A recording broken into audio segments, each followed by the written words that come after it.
Please help me welcome Aidan Sova. Everyone, my presentation is going to have less numbers, I can tell you that much.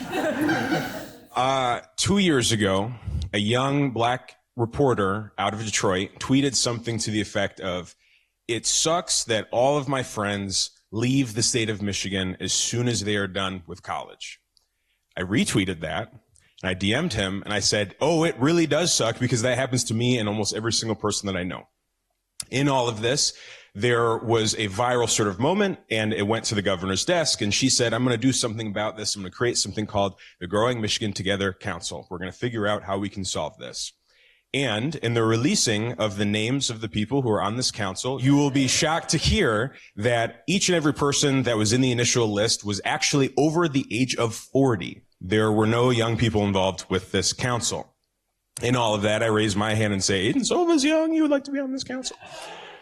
Very kindly, this goes to an aide, and Governor Whitmer says, "Aidan Sova, yeah, I think I'm all right. I'm going to keep the original list." But thankfully, there was a lot of pressure from community groups, institutions, as well as our elected officials to make sure that there are young people involved in this initiative. It was hard to get involved. What was learned? Resistance to cars is not just because of environmental impacts. It's actually because having a car is expensive. We do not talk about that enough. I come from a low-income, single-parent household. Transportation was unreliable at best.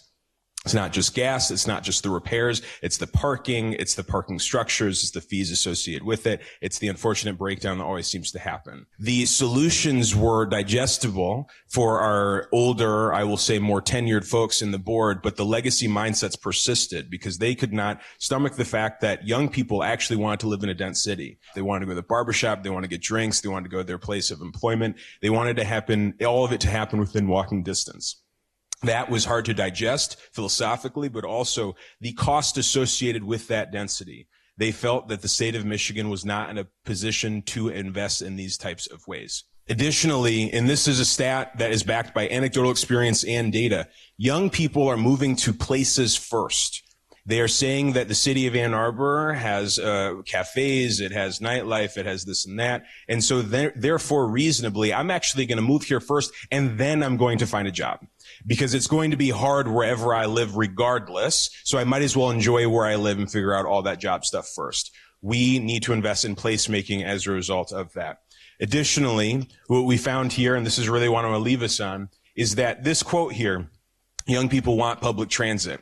This is something that was at odds with the entire council experience. It was me and two other young people on this council for infrastructure that said, young people want to be able to take the bus. Young people want to be able to walk. Young people want to be able to take their bike. That was challenged the entire time that I was on this council, where enormous decisions were made for the state of Michigan. Had there not been even a small handful of young people, of young progressive people, I might add, who believe in their cities and density, this would not have been possible. This would not have been an investment in terms of the sort of future for Michigan if it were not for this. So we can see here, we even have someone that is one of the more legacy members, I will say, of this Growing Michigan Together Council, acknowledging that cars and car dependency is not what our young people are after. So my neighbors, thank you for all of your grace tonight. That really did go fast, and I'm always happy to talk about these experiences. Thank you so much.